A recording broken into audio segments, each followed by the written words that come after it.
நீயும் பூண்டு மிளகாய் பொடிக்கும் எப்படி பண்ணுறதுதான் பார்ப்போம். பூண்டு மிளகாய் பொடியும் டேஸ்டியான தக்காளி சட்னியும் பார்க்கவே அருமையாக இருக்கு.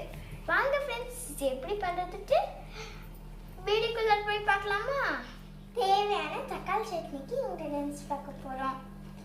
தக்காளி, பெரிய சைஸ் தக்காளி, நல்ல பழமுள்ள தக்காளி ஒன்று எடுத்து வச்சுருக்கேன். நாம் சின்ன வெங்காயம் 5 to 6 வரைக்கும் எடுத்து வச்சுக்கலாம். சின்ன வெங்காயம் இல்லைன்னா பெரிய வெங்காயம் நீங்கள் பெரிய வெங்காயத்துலேயே சின்னதை நம்ம எடுத்து வச்சுக்கலாம். பச்சை மிளகா எடுத்து வச்சுக்கிங்க, நல்ல டேஸ்ட் கொடுக்கும். இன்கேஸ் பச்சை மிளகா இல்லைன்னா காஞ்ச மிளகா யூஸ் பண்ணிக்கலாம். ஆனால் உங்களுக்கு கல்ச்சர் அந்த மாதிரி ப்ராப்ளம் இருந்துச்சுன்னா நீங்கள் பச்சை மிளகா யூஸ் பண்ணாதீங்க, காஞ்ச மிளகா யூஸ் பண்ணுங்க. தேவையான உப்பு, வெங்காயம், பச்சை மிளகாய் எல்லாமே உப்பு தண்ணியில் போட்டு கழுவி எடுத்து வச்சுக்கோம். கழுவி எல்லாம் கட் பண்ணி எடுத்து வச்சுருக்கேன். இப்போ நம்ம இது எல்லாத்தையும் ஜாரில் போட்டு அரைச்சி எடுத்துக்கலாம். எல்லாம் ஊற்றிட்டு இப்போ நார்மல் வாட்டரில் கழுவி எடுத்துருக்கேன். இப்போ நம்ம சட்னி பண்ண ஆரம்பிக்கலாம். அரைக்க ஃபஸ்ட்டு தக்காளி போட்டுக்கலாம். நெக்ஸ்ட்டு வெங்காயம் போட்டுக்கலாம். நெக்ஸ்ட்டு மிளகாய் போட்டுக்கலாம்.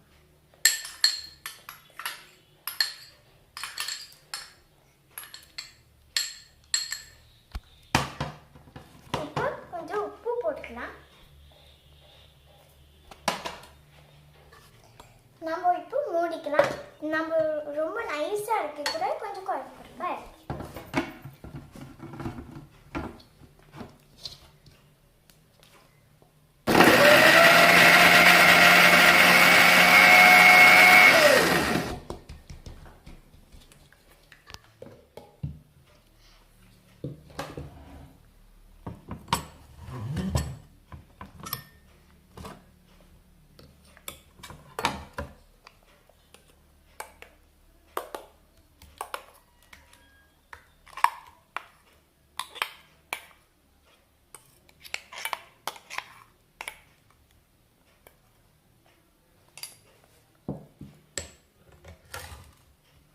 இப்போ நம்ம தக்காளி சட்னி ரெடி ஆகிட்டு. இப்போ பூண்டு எப்படி பண்ணலாம், பூண்டு மிளகாய் பொடி எப்படி பண்ணலாம்? 10 பால் பூண்டு, மிளகாத்தூள், வீட்டில் அரைச்ச மிளகாத்தூள், நார்மல் மிளகாத்தூள், உப்பு, நல்லெண்ணெய், செக்கில் அரைச்ச நல்லெண்ணெய். வயிற்று புண் வாய்ப்புண்ணுக்கு டெய்லிக்கு குடிச்சா சரியாகும் நல்லெண்ணெய். இப்போ எப்படி செய்வேன் பார்க்கலாமா?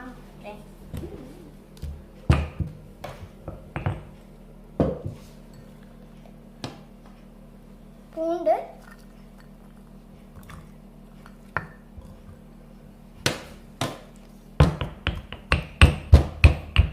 இப்போ இடித்து நல்லா பேஸ்ட் ஆகிட்டு இப்போ நம்ம எல்லாம் வலிச்சு ஒரு கப்புக்கு மாட்டிக்கலாம்.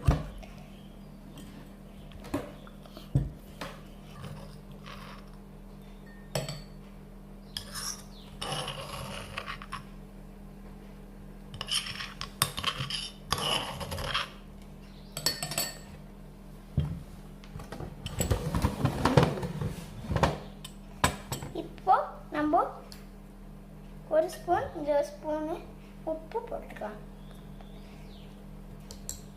நெக்ஸ்ட் மிளகாத்தூள் 1 2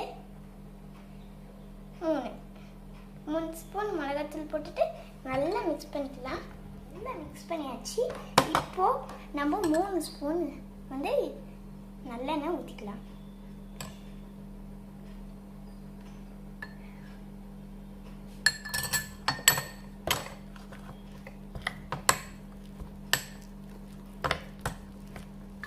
எனக்கு மிக்ஸ் பண்ண எண்ணெய் பத்தலை, அதனால 2 ஸ்பூன் நான் ஊற்றிக்கிட்டேன். பூண்டு மிளகாய் பொடியும் டேஸ்டியான தக்காளி சட்னியும் பார்க்கவே அருமையாக இருக்கு. என்ன பிடிச்சிருந்தா சமையலை பிடிச்சிருந்தா எனக்கு பிடிச்சிருக்கு லைக் பண்ணுங்க, ஷேர் பண்ணுங்க, மறக்காம சப்ஸ்கிரைப் பண்ணுங்க. மீண்டும் நல்ல வீடியோல உங்களை சந்திக்கிறேன்.